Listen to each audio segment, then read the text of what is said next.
Good morning. Good morning, YouTube. Let's zoom out here some. Good morning. Good morning. Let's talk about a spirit of excellence today. I want to talk about a spirit of excellence as you guys come on in. Let me tell you kind of where this topic comes from today. So I went live impromptu yesterday on Instagram. Last Monday was supposed to be my very last live on Instagram, but I can't get enough. So I went live yesterday morning. I was out in the park yesterday, getting some miles in, and I went live on Instagram yesterday to share why I'm talking about the spirit of excellence today.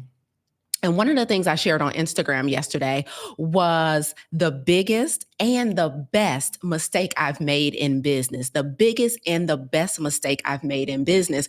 And I talked about that we've been in business a whole decade, y'all, since 2015. So we've been in business an entire decade. And one of the biggest mistakes that turned out to be one of the best mistakes that I made in business is that for many, many years in our business, I spent the overwhelming majority of my time, energy, and resources on building a great product, building a great service. And it was so important to me that the integrity of our service, really lined up with our public messaging and marketing. So I was consumed with making sure that we had a good product, a good service. That was my priority for many years in business, which means that other things in the business suffered a little bit, like our branding, like our customer experience, like our, operations and standard operating procedures and documenting our processes in the background, right? And so while we spent so many years focused on building out a great service, we neglected some other things in business, which means now we're playing catch up. However, there's been a huge benefit to that, which is I have inadvertently developed a spirit of excellence. So good morning, Jamaica. Good morning, you, Ujo. Thank you for popping over from Instagram. So the thing I want to share with you guys today is my brand of excellence. One of the things I say often is I talk about the importance of having a spirit of excellence in everything that you do. But one of the things that I've never done before is actually break down what I mean when I say that. What does it actually mean to have a spirit of excellence? And what does it mean to execute with a spirit of excellence?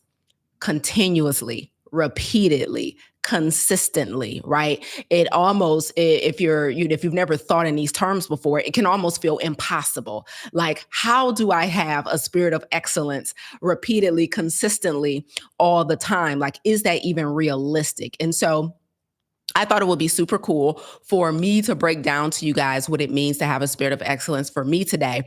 And let me tell you how this has been so pervasive in the ethos of our community and our culture. Man, I'm currently teaching a cohort for one of our coaching programs called Farm to Table. If you don't know, welcome back to the Plant Protocol Podcast, live with yours truly, your favorite plant-based health and business coach for speakers and consultants and coaches. And I run a coaching company, have been for the past decade, and we have a signature program called Farm to Table that we've been teaching since 2016. And we're currently teaching a cohort of Farm to Table right now. And let me tell y'all something super cool that happened recently as I pull my tea over, y'all. I got the tea over here marinating. And so let me tell y'all something super cool that happened in a cohort in one of our classes recently. So I'm currently teaching a cohort of Farm to Table, our plant-based coaching program. And at the beginning of every class, we have this thing called scale and non-scale victories. So what happens is our students come in, and I say, share your scale and non-scale victory. So a scale victory is anything that's measurable. So that means anything that attaches to a number. Did your blood pressure drop? Did your weight go down? Give us a scale victory. But then we also celebrate what we call non-scale victories. And we define that as things that are not attached to a number. Good morning, Rhonda. Good morning, Dr. Travis. Hey, y'all. And so recently during class, one of our students was sharing her non-scale victory, and she told the best story. Shout out to Kimberly. She told the best story. She talked about how she's a teacher and she had a presentation coming up, and she had to present to her colleagues, to her principal of the school. She had to present. And she said she created this presentation, and she just had me in the back of her mind the entire time.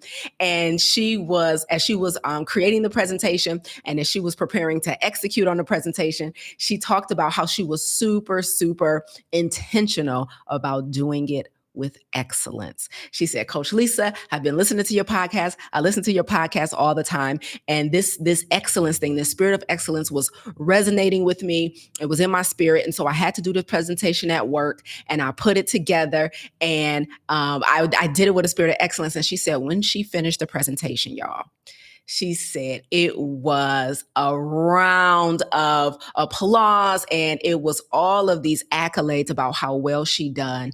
And she talked about how even her principal was like, that was amazing. And she said she was so proud of herself because how intentional she was about presenting with the spirit of excellence, putting the presentation together with a spirit of excellence, and just being really intentional. And she said, most importantly, she knew as she was doing it. It wasn't like later in hindsight. Like, this was my favorite part of the story. She said she knew as she was doing it in the midst of the delivery that it was excellent. I said, yes. What? She said she knew as she was executing, like, this is good. Like, they were getting it and she was getting it at the same time. Y'all know how sometimes you could do something and you're like, I think it's going okay, but you try and gauge the audience's reaction to determine if, am I doing a good job? Is this good? But she said she knew that she was doing a phenomenal job. And that was such a big deal to me because I was like, man, someone listened to my content and they took it upon themselves to up level. She decided to execute with a spirit of excellence, and it really, really, really paid off for her at work. And so I figured I would come on today and talk to you guys about what it means to actually have a spirit of excellence. I want to define it for you guys. And let me tell you another reason why this subject is so important. What's up, Tamara? Yes, Kimberly from Farm to Table, 100%. So let me tell you another reason why this is so important. If you guys have never, ever taken into consideration what it means to execute with a spirit of excellence before now, let me tell you why now is the time, especially if you are an entrepreneur, if you're building a business, building a personal brand, meaning your face and your likeness is the brand identity. If you're a coach, if you're a consultant, if you have to create intellectual property like a book or a curriculum, or you're producing a podcast, if you're creating content for people to consume, maybe you're starting your own YouTube channel. Let me tell you why now more than ever before a spirit of excellence is required. And the reasoning is super simple. And that is because the market is shifting from people making buying distinct decisions and making decisions about who to watch and whose content to consume. It's shifting from the quality of our service or the quality of our content mattering the most to the quality of our delivery mattering more, right? Like, absolutely, we all want to have a super, super high quality service. We want to have really good content. We want to keep people engaged, right? However, the market is shifting from the quality of our service mattering the most to the quality of our delivery mattering the most. Why?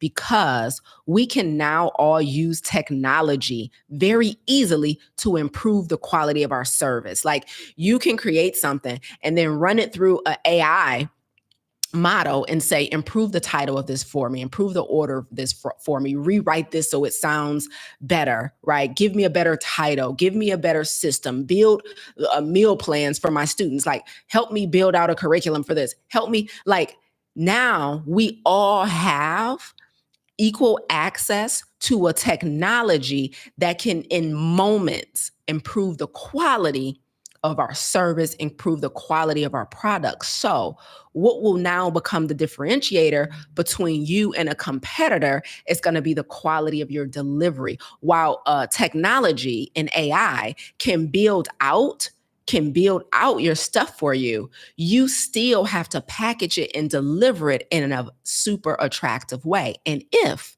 you have not adopted a spirit of excellence, you're going to struggle.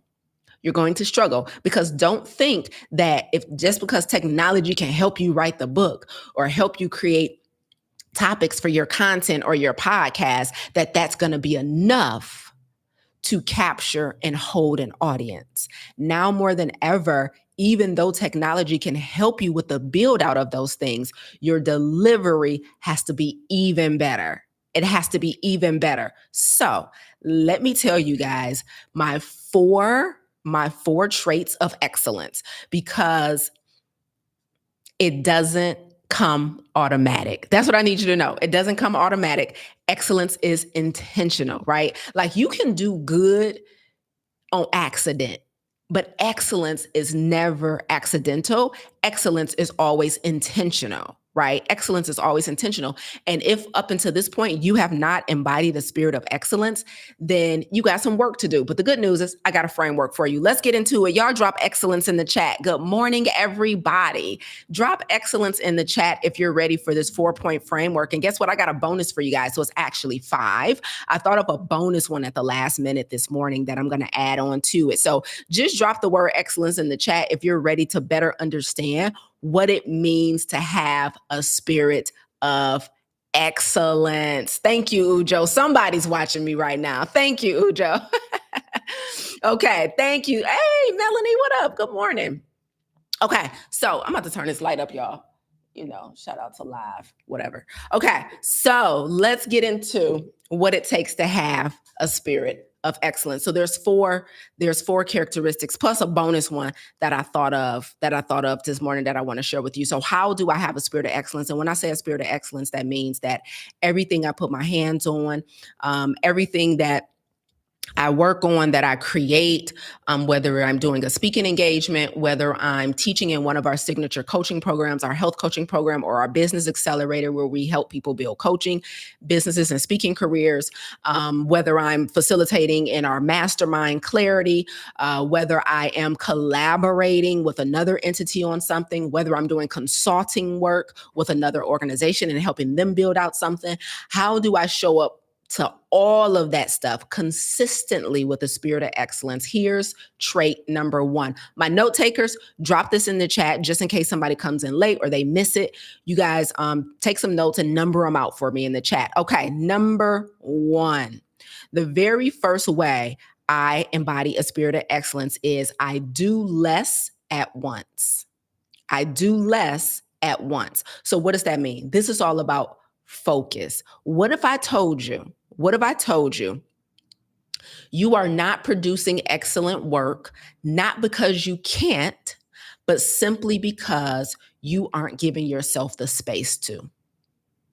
Meaning everything you've been doing and that you've trained yourself to do in these last several months, years, or decades of your life has been hurried. Do less at once. It's nearly impossible for you to have a spirit of excellence when you create, when you deliver something, or even in your personal life, in your workouts. Are your workouts excellent? In your relationships, are you showing up in those as the best version of yourself, right? In all of the areas of your life, whether it's professional or personal, the very first thing I started doing years ago was doing less at once, i.e. focus. Let me tell you, let me make this even more clear. Guys, this is the difference between time management versus task management. Now, those of you who have been in my ecosystem for a while, you've heard me teach the difference between the two, the difference between time management and task management. What if I told you that part of the reason you have not had a spirit of excellence consistently, you maybe do some things well and then other things average. The reason you haven't had a spirit of excellence consistently is because your life, your approach to life is based on time management. So let me tell you the difference. When we do less at once, that means we're not trying to squeeze a whole bunch of stuff in a certain time frame. Like, okay, from 9 to 10, I'm going to do this. And from 11 to 12, I'm going to do this. And from 12 to 2, I'm going to do this. And from, right? What if I told you Excellence comes from giving stuff the time it takes versus trying to squeeze a task into a predetermined time frame. So do less at once. Let me make it even more clear, right? Instead of designating time for a task, i.e., from 11 to 12, I'm going to work out. From 12 to 1, I'm going to work on my presentation. From 1 to 2, I'm going to work on my book, right? Instead of designating time for a task, what would happen if you gave the task the time it takes? Meaning you have made a habit out of squeezing a 2-hour task into a 30-minute window. You have made the habit out of squeezing a 2-month task into a 1-week window. So one of the things we teach our students inside of our business accelerator, where we help them build coaching businesses, when it comes to building out their curriculum, I teach people how to build their own signature curriculum so that when they leave our business accelerator, they actually have their own intellectual property. So when students graduate from our business accelerator, they're going to walk away with their own intellectual property, i.e., a program that they created that their clients cannot get anywhere else in the marketplace except from them, right? Now, you guys can probably imagine that building out your own curriculum takes some time and some work and some work and some time, right? So here's what we tell our students inside of our business accelerator when it comes to building out their own curriculum. We give them the templates, we give them the blueprint, and in that lesson, I tell them, this will take time, give it the time it takes. This will take time. Give it the time it takes. So our first characteristic of operating consistently with a spirit of excellence is do less at once. Stop trying to do so many projects, so many things in one thing. Like, okay, this quarter or this week or even this year, I'm going to do this, I'm going to do this, I'm going to do this, which means the goal at the end of the quarter or the week of the year is just, did it get done? And that is not how excellence works. Now, guys, you have to switch your mindset from did it get done to did it get done with excellence? And when excellence becomes the goal versus just getting it done being the goal, that completely changes how much you're able to do. That completely changes how long you give yourself to do something. So for example, this first quarter of 2025, I told Sharon, my assistant, I'm like, yo, our only goal for the first quarter, January, February, and March of 2025 is to update and refine our curriculum in the Business Accelerator. That is our primary goal, is to update and refine our curriculum. That means I'm going through, I'm looking at every lesson. I'm reviewing every call to action. I'm looking at how it's laid out in our portal for our students. I'm shortening videos. I'm adding new lessons. That takes time, right? And so I knew that I did not want to squeeze that project into like a 1-month time frame. I'm like, no, we're going to give this 90 days and we're only going to focus on this in that time frame. So first reason you may not be delivering with a spirit of excellence consistently is because you're not giving yourself the space to. Focus on less at once. So it doesn't mean you can't write a book, create a coaching program, and start a podcast this year, but should you? And if the goal is excellence, you probably shouldn't. Right? So instead of designating time for a task, you give the task the time it takes. All right. So there's a big difference. And so instead of now, you're no longer concerned with just getting it done.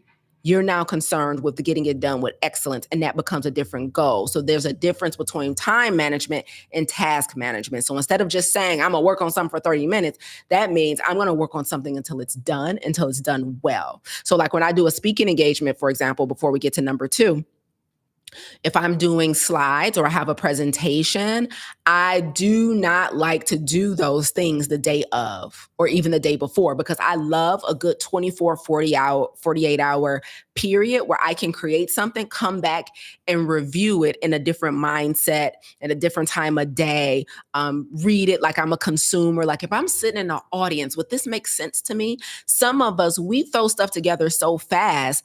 we're just excited to get it done, but we know at the end of it, or typically in hindsight, that it could have been done better. Okay. So that's number one. Do less at once and get away from time management and move into task management. All right. So that's number one. Thank you, note takers. Let's sip some tea for it. Cool down. What up, y'all? Okay. Let's get into number two. Okay. The second way I personally define a spirit of excellence. The second way I personally define a spirit of excellence is by increasing my proximity to excellence. So this means I seek out and I invest in professional services versus trying to do everything myself, trying to learn everything myself, right? And fumbling around and hoping it produces something that people will like, enjoy, or whatever, right? And whether this is personal, like when it comes to my workouts, when it comes to my personal health, when it comes to my personal development, or whether this is professional when it comes to my business. The second way I embody a spirit of excellence is I increase my proximity to excellence, i.e., I have possibility models and or experts in my life who do things with excellence. So I'm gonna give you an example. You guys know these Monday morning keynotes are also the live recording of my podcast, the Plant Protocol podcast. So what you're listening to right now will eventually be repurposed onto the Plant Protocol podcast, which you all should be following because I should be in your head every week. Okay, so I could have, actually, I did do this many years. I've been podcasting since 2016, I think. Me and Jay started podcasting. I've been podcasting since 2016. I've had the Professionally Fit podcast. I've had the Black Health Academy podcast, and now we're on the Plant Protocol podcast. And the Plant Protocol podcast is the very first podcast I've had that was produced, like music, intros, outros, ads, clips, all of that stuff, making sure the audio was good. Every podcast I've done before now was like me and Jay with some lapel mics on my phone. I uploaded to SoundCloud, push it out to other platforms. Everything was myself. Now, y'all know my gift is speaking, teaching, shenanigans, right? I am not a podcast editor. However, now that I've embodied the spirit of excellence, what did I do? I increased my proximity and latched on to somebody who was excellent in that thing.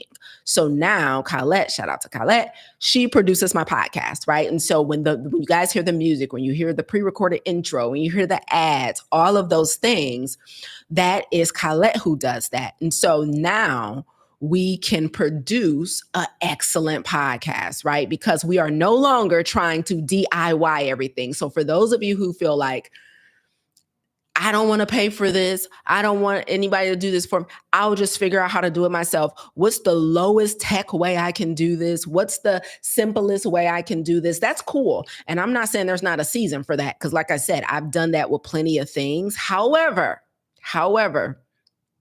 now, I don't just look at like what's the cheapest, what's the lowest. Now I'm all about who's the best, right? Who's already mastered this? Who literally does this for a living, right? So I actually hired a podcast editor to produce the podcast because I want it done with excellence. I want people to enjoy listening to it. I don't want any audio issues, right? And so it's so important that you increase your proximity to excellence. For example, another example, right? I'm a speaker and I've been speaking for years. However, I want to make sure that my talks, I want to make sure that, my messages, I want to make sure that all of that is done at a super high level so that, number one, I'm not always chasing down new speaking gigs. I'm getting rebites, right? People saying, you were so amazing. Come back and speak to our audience. Come back to our conference this year, right? I just want to do everything with excellence. Even though speaking is a natural gift for me, we have a responsibility, even with our gifts, to refine them and improve them. And so what did I do? I increased my proximity to the number one motivational speaker in the world. When my coach, ET, offered a mastermind several years ago, I got in it. Increase your proximity to excellence, and you'll be surprised how your bar changes. Like what used to be my ceiling is now my floor, right? Like I critique myself differently now because I'm literally sharing stages and mics and platforms and have intimate correspondence, meaning one-on-one. I can ask questions, I can ask for feedback from somebody who is already dominating in the space.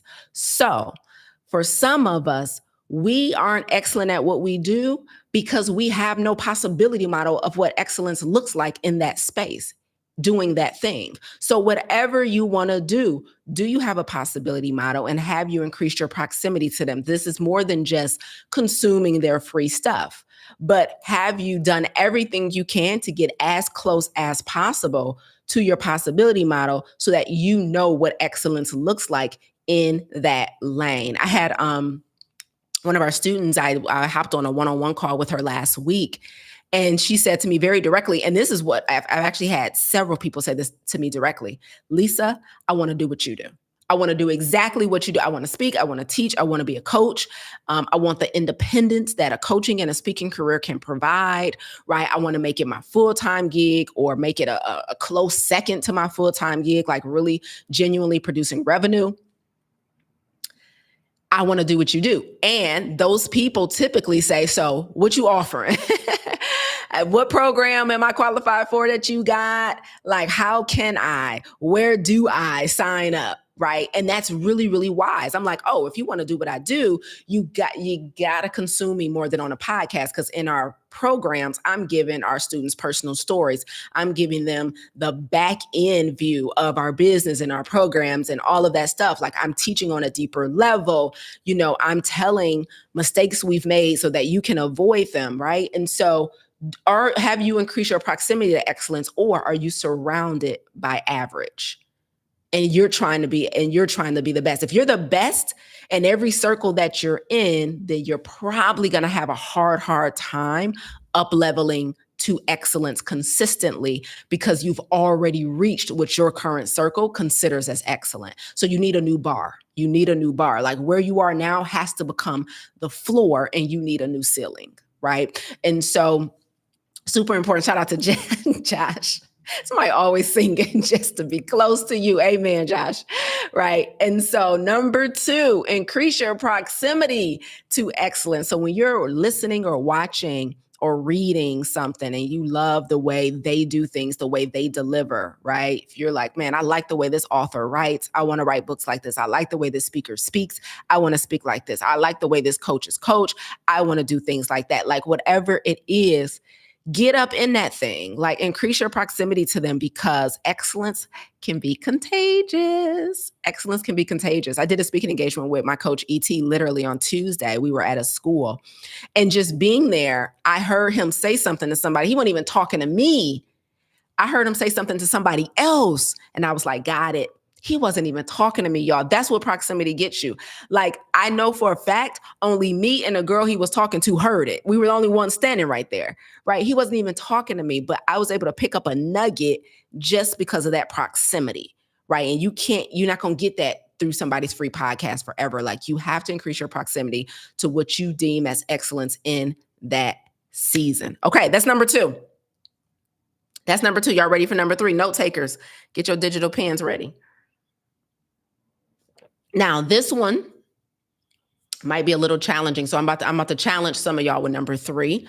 Because number 1 and 2, you can do privately. You know, you can do less at once, and you can increase your proximity to a possibility model. However, number 3, for some of you guys, is going to require some healing.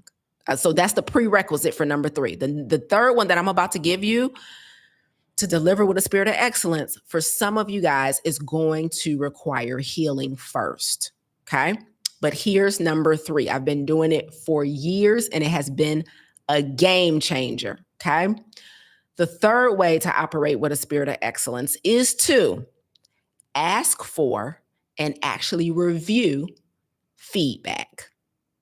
Ask for and actually review feedback. So when I say we've been doing this for years in my business, for example, we have review forms that we give our clients at the end of an experience. So when we do our 30-day vegan challenge twice a year, at the end of that challenge, we literally send out review forms and say, hey, can you review this experience for me? Tell me what the 30-day challenge was for you. Give us some feedback. At the end of our coaching program, Farm to Table, we have exit evaluations that says, hey, evaluate this program for us. And then if you're really up for it, click here to book an exit interview to tell us even more. Ask for and review feedback. So at the end of our business accelerator, our coaches are able to book a one-on-one call with us to give us a review, for us to review the work they've done, and then for them to review us. Listen, if you are not healed, baby, it's going to be so hard. It's going to be so hard not to ask for the feedback, but to review it. It's going to be hard because none of us, want to hear anything bad. None of us want to hear that we didn't do good or that someone was unsatisfied or is dissatisfied. But let me tell you something.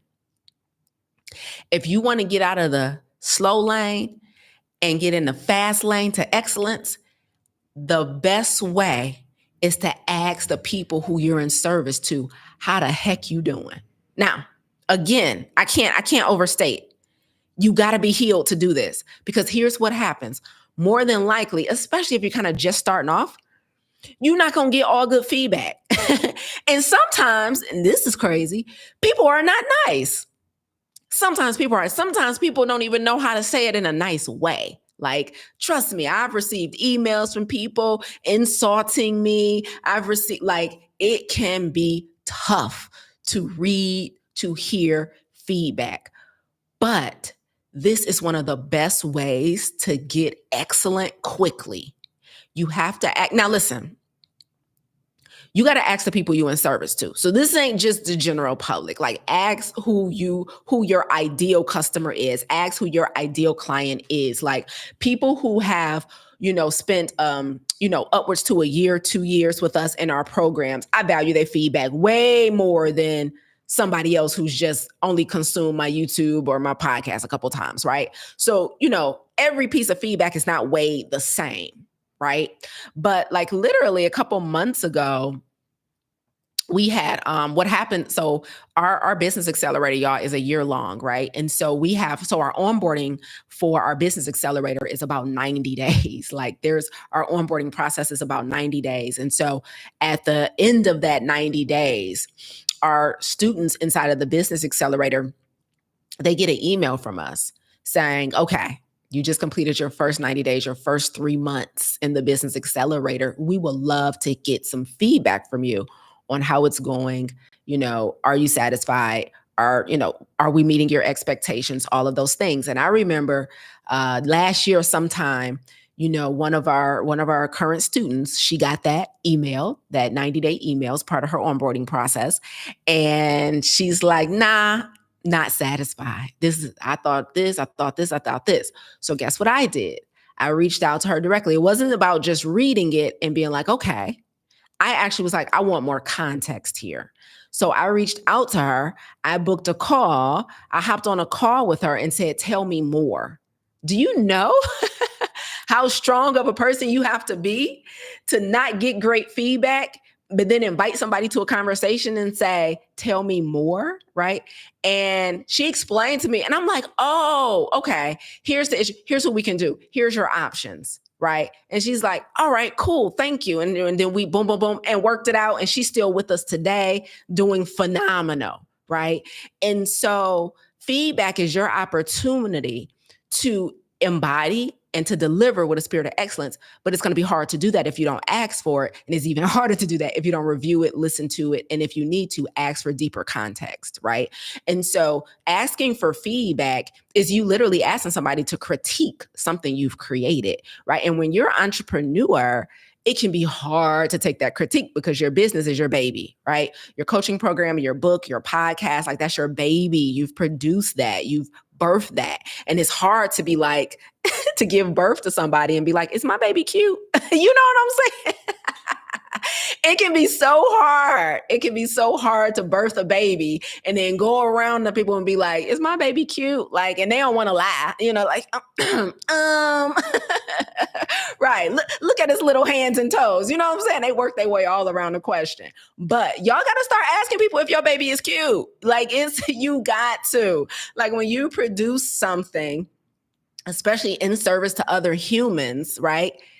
You got to get feedback from the humans you're producing it for. And so it can be tough, but this has changed the game for me and my business, and it's changed the game for me and my relationships. Remember, we're talking about a spirit of excellence here, which means this is not just for your career.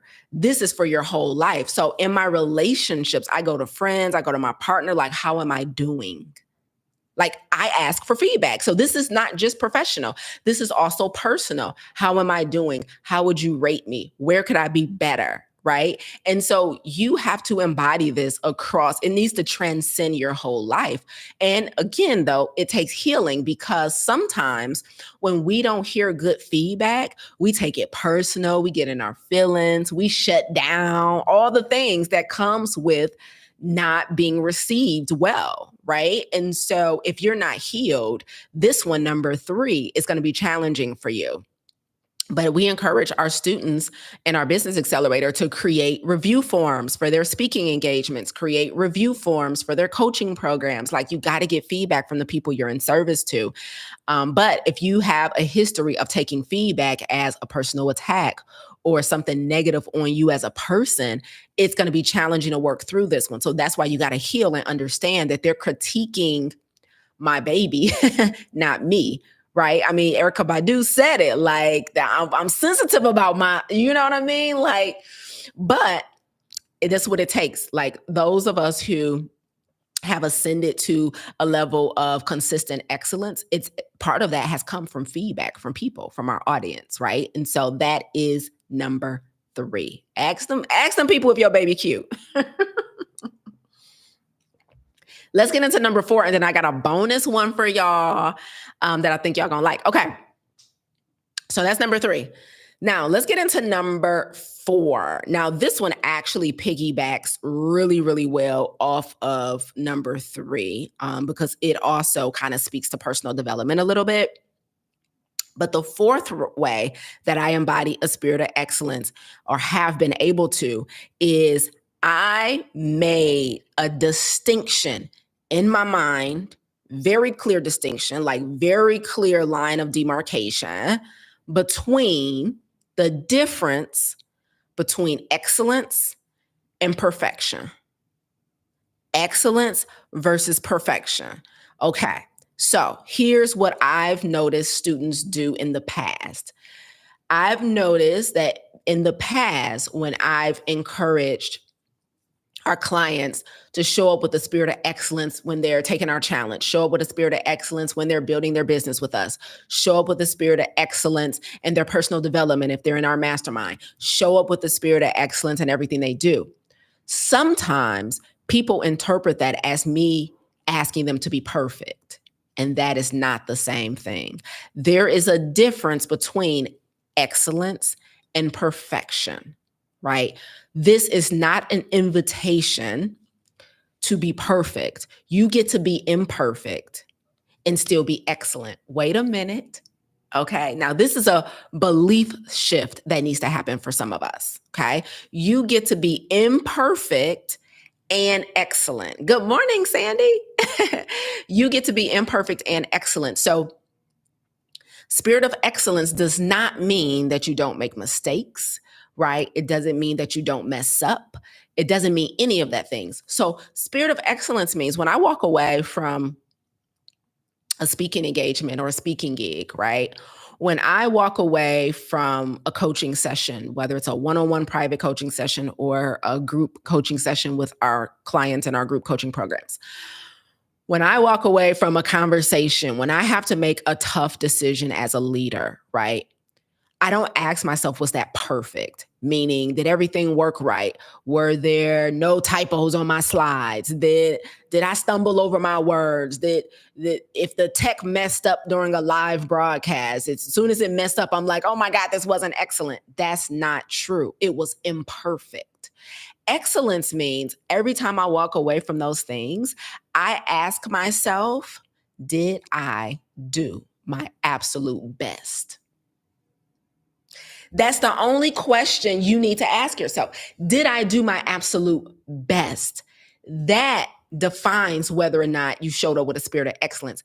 Perfect means nothing went wrong, which is highly unlikely. I'm talking about highly unlikely, right? Like literally this past Wednesday, I'm teaching in Farm to Table, and I taught for 2 hours, forgetting that I told the students this semester that class was going to be 90 minutes. I'm like, oops, I done held these people over. Let me give you an even better example. I had to make a really tough decision as a leader a couple months ago, right? And I had to deliver some not so great news to some people on our team.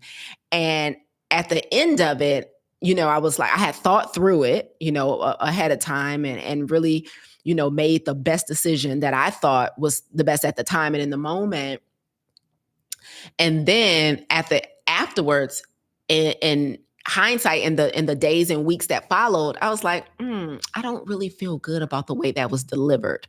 So I had to circle back around and have another tough conversation with those individuals on the team, because I delivered with a spirit of excellence in the best way that I knew how at the time, because it was my first time doing something like that. But then after reviewing it and going over it in my mind, I realized there's some things I could have did better, and I circled back around, right? So it wasn't perfect, but it was done what I believe to be a spirit of excellence, because it was something I was doing for the first time, right? And I was doing it with the best information that I had at the time. So the spirit of excellence, guys, does not mean perfect. However, if you are defining in your mind excellence equals perfect, then you're most likely going to let yourself down a whole lot. A whole lot. Excellence does not mean perfect. Like, we send out emails sometimes with typos. Sometimes our links break inside of our portal and people are like, I can't access this. And for some reason the link broke, because technology is technology, right?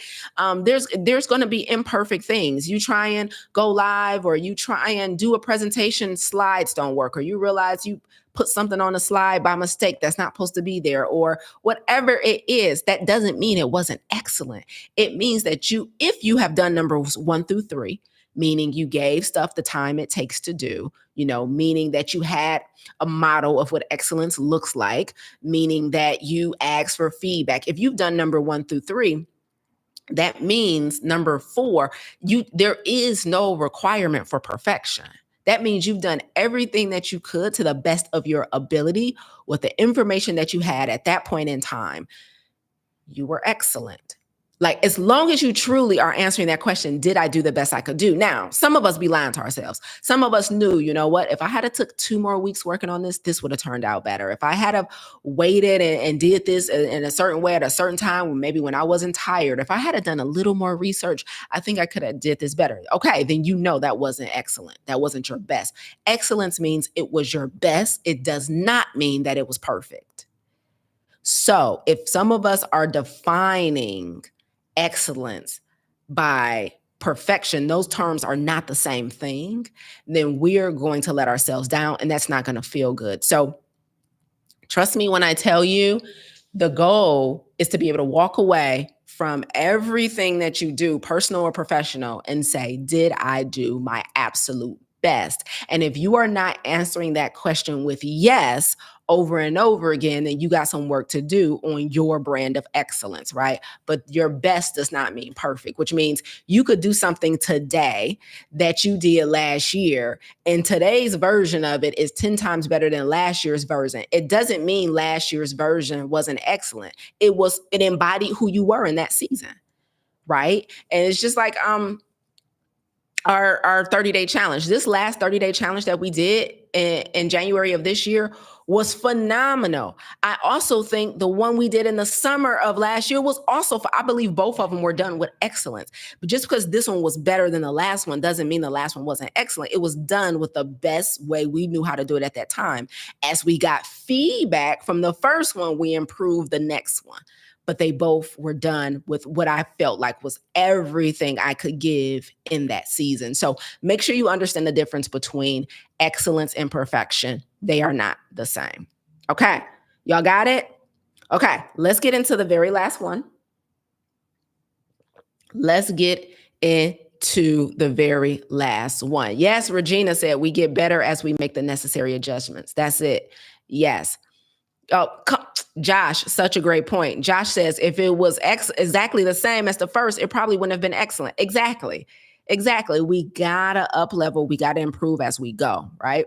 So make sure you understand the difference between excellence and perfection, and you are not holding yourself to a standard of perfection. Okay, that's not the goal, right? But did I write this email the best way? Like, do I feel like this is my best when I wrote this email? Did I feel like this is the best when I recorded this podcast? Like, did I plan for this? Did I map out what I wanted to do and what I wanted to say? Like, did I really show up as my best self? And if not, why not? Oh, I was tired. I didn't get enough rest. Oh, I ate some foolishness, so I had sugar on the brain. Oh, I didn't, you know what I mean? You got to know where you messed up at and then make the corrections, because people deserve our best. When you're in a service industry, people deserve your best. Okay.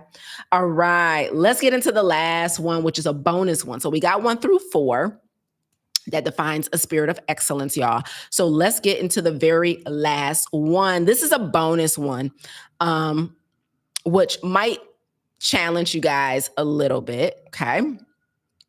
Again, more personal development, because this one involves other people, okay?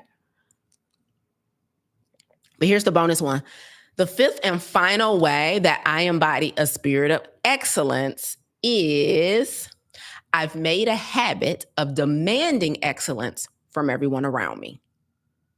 Whew. Now listen, I told a story in one of our classes several months back, right? And so it was during our 30-day challenge. So I believe it was in January. And I told them a story about the very first and last time I used Amazon Fresh. So you guys know that Amazon Fresh is like Amazon's version of, like shipping groceries, right? And so I have a brand of toilet paper that I use that I won't compromise on. This is the only brand of toilet paper I use, right? Now, for some reason, during this time in January, I could not find this toilet paper in the grocery store. Like, I went to like 4 stores, y'all, and I could not find my preferred brand of toilet paper. And so I was like, okay, I guess I got to order it online. And I wanted it quickly, so I had to order it on Amazon Fresh so that it could be delivered like the same day or the next day, right? So this was my first time using Amazon Fresh and has been my last. And they asked me something. So I don't really use the grocery shopping apps where people, shop for your stuff and bring it to you, right? So I don't know about how all of it works. I didn't at the time. And so I went on Amazon Fresh. They had my toilet paper. And so I'm ordering my toilet paper. And so, of course, they said something like, order this much amount up to $50 and you get this shipping, whatever. And I was like, well, I do need a few more things. So I might as well put them all in this cart, right? So I'm ordering the stuff, and I got my toilet paper in there and I got my stuff in there, whatever. And then at the end, right before checkout, they asked me the craziest question. At the end, while I'm checking out on Amazon Fresh, this app had the nerve to ask me, if we don't have your item, will you be willing to accept a substitute? I said, who they talking to?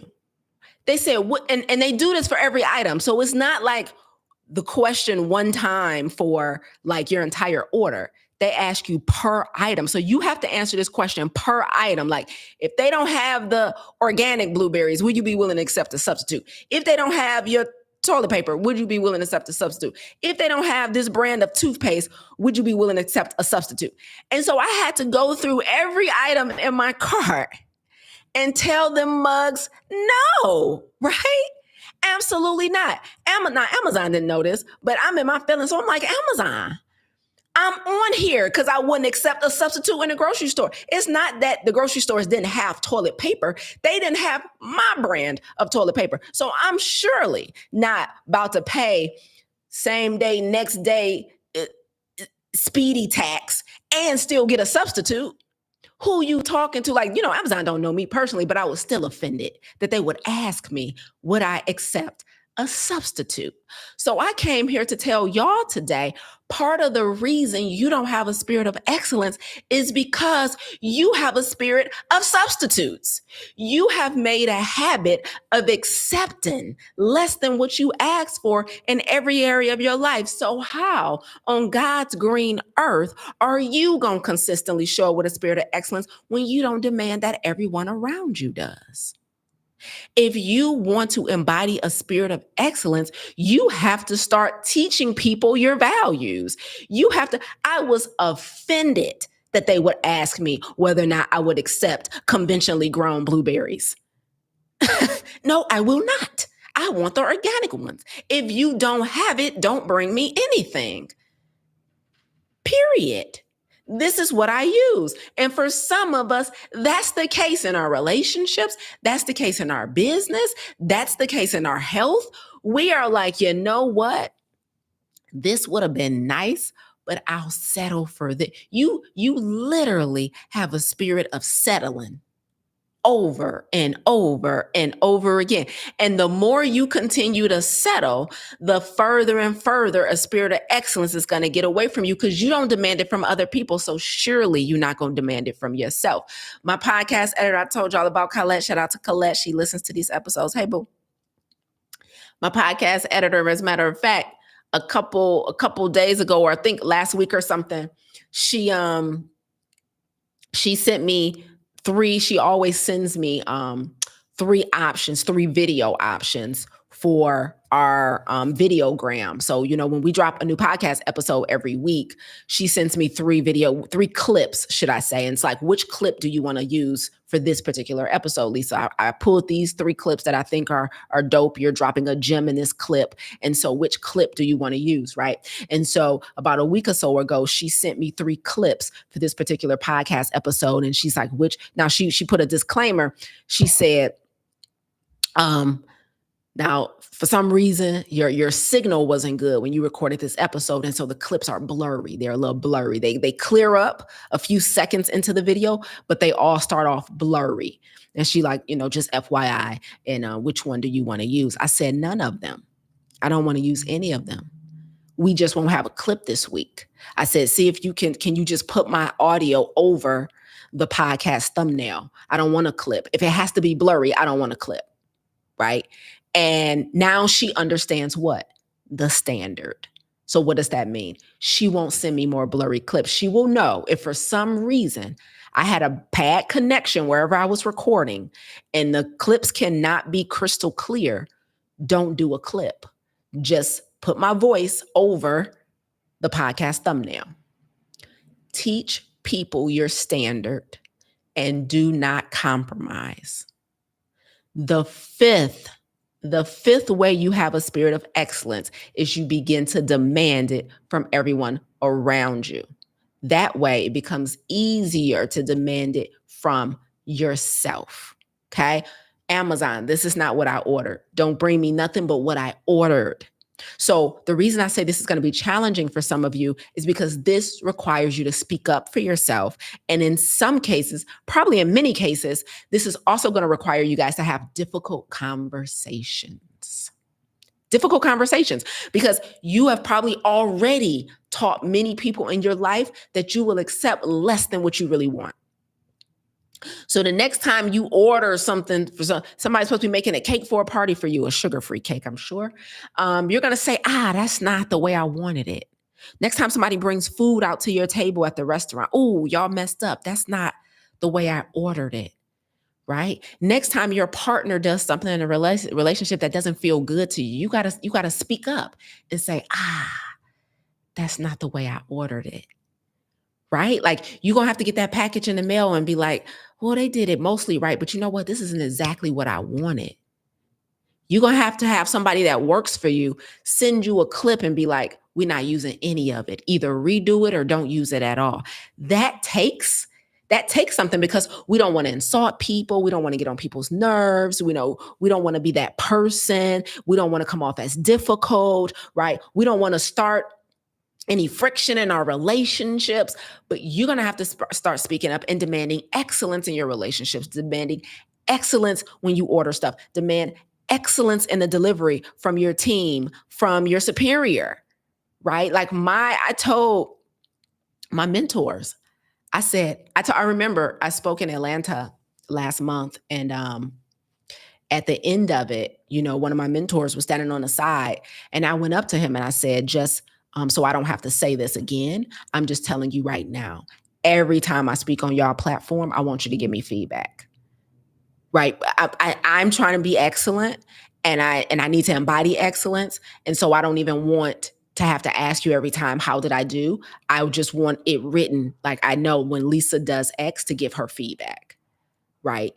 We have to demand excellence. We have to be surrounded by excellence. We have to, because then when you teach people how to treat you, you then all of a sudden feel like an innate responsibility to be that way yourself, right? So start demanding excellence from your friends, your family, right? The people you employ, your team, your partner, right? And that also means, though, you're going to feel obligated to return that same excellence, right? Because they can then look at you and be like, oh, that ain't what I ordered either. You need to make some adjustments, right? So if you're going to demand greatness from me, then that gives other people the right to demand greatness from you. But I'm telling you, when that happens, everything up levels. Everything up levels. And guess what? Amazon sent me my toilet paper and everything else I ordered. Talking about, will I accept a substitute? No, I will not. What a silly question. What a silly, silly question. Who checks that box? No, I will not accept a substitute. I just call me when you got what I want, right? And so if we all took the call me when you got what I want approach to life, it changes things. It changes things, right? Okay, so that is the 5 ways, 4 plus a bonus, that I embody a spirit of excellence. Sandy said, Lisa, would you consider compromising with someone settling? It's so funny, Sandy, a couple years ago, I was talking to this dude, and me and him was going back and forth. We were having a nice, lively debate about the difference between compromising and settling. It's such an interesting question, because he was saying they're the same thing, and I was saying they're not.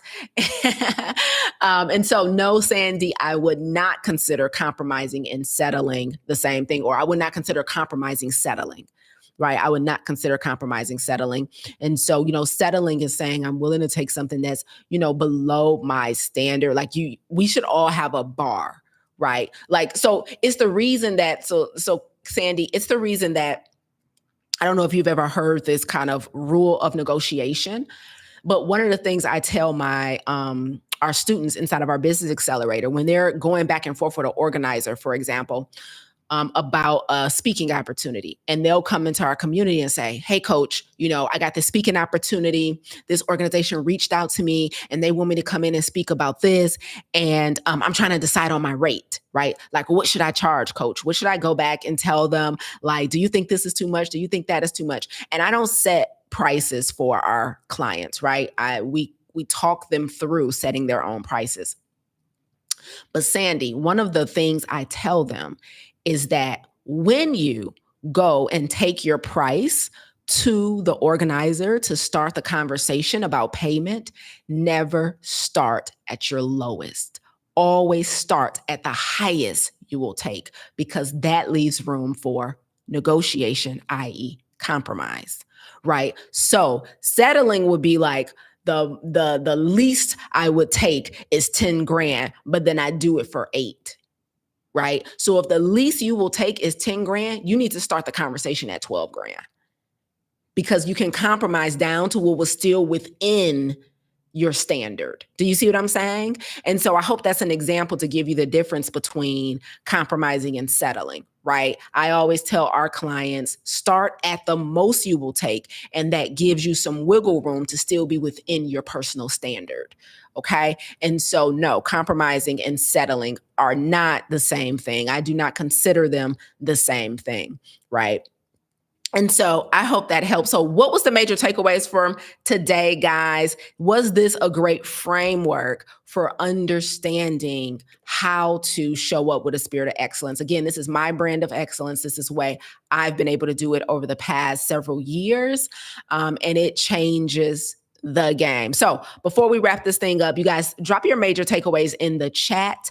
Drop your major takeaways in the chat from this morning's Monday morning keynote with yours truly, your favorite health and business coach to speakers, coaches, and consultants, and the forever voice in your head. I would love to hear what was for you today. And as you guys are doing that, a super quick announcement. We are our next 30-day challenge for speakers, coaches, and consultants to get your health in the most optimal conditions so you can show up as your best. It's actually kicking off July 1st of 2025. However, we like to do prep for our challenge. And so prep is starting this month in April. Okay. So if you are a coach, speaker, or consultant, and you know you need to optimize your health in order to show up with a spirit of excellence, then I want to invite you to register for our free 30-day plant-based challenge. It starts July 1. The link to register is pinned right here in the comments on YouTube. However, prep starts April, y'all. So it's starting this month on April 24th. And then we'll also have a prep class in May and June. And all three of the prep classes will be different content. So in order to make sure you get the most out of this challenge, make sure you register now so that you're in all three of our prep classes. Now, April and May will be general admission prep. And then June is going to be for VIPs only. So VIPs will get 3 prep classes. General admission will get 2. Okay. So prep, our very first class, April 24th. Let me read y'all takeaways. Listen, Melanie said, do less at once. Yes, you can't be excellent when you're trying to do too much at one time. Take that big project and give it the time it takes. Very good.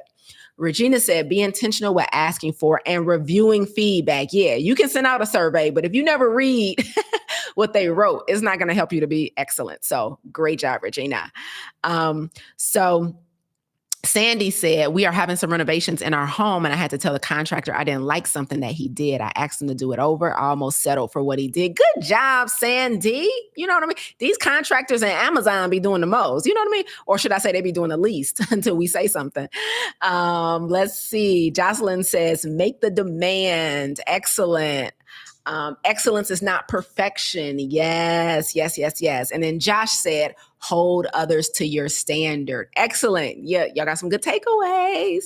I ain't gonna hold y'all. It's kind of weird only being on YouTube and not being on Instagram. Man, this is different. But we're gonna figure it out. So thank y'all for all of y'all takeaways. Make sure you get registered for our next 30-day plant-based challenge, salt, oil, and sugar-free, for speakers, coaches, and consultants who need to up-level their health so they show up on stage as their best selves with the mental clarity, with the body confidence that's required to execute. Anthony said, I'm going to have a come to Jesus with some folks this week. Absolutely. You not operating with the standard. Now, listen, Anthony, I will say this. If previously you have made a habit of settling, when you had that come to Jesus moment with people, you have to do it with an understanding that up until this point, you've taught them how to treat you, or you've taught them what was acceptable.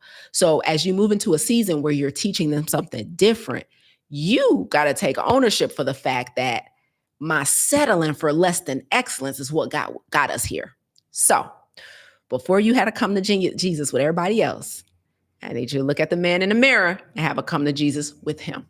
Okay, that's the invitation, right? Before we go out here checking everybody, like Lisa said, this is not what I ordered. Before you do that, put your hand down, right? Take that swing out of your neck and realize that you taught people how to treat you up until this point. You taught them what was acceptable, right? And now you got to roll back on some of that stuff, right? So understand that when you raise the bar, At the same time, you have to own responsibility for where the bar was before. Okay. All right. Hope you got that. All right. Laverne said, if I start taking shortcuts, I will always take shortcuts from others. Amen.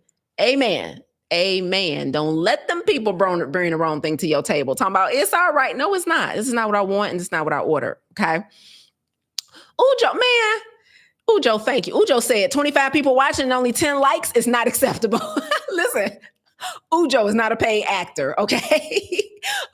I love my community. Let me tell y'all something. I might not have millions and millions of followers, but my couple is ride or die, okay? Brand ambassadors. Ujo said, hit the like button and quit playing with me. Thank you, Ujo. Thank you so much. Okay. So I love y'all. We'll see you guys back here, same time next Monday for our Monday morning keynote with yours truly, the forever voice in your head, your favorite health and business coach. I look forward to seeing y'all back there, same time, same place. Bye, y'all.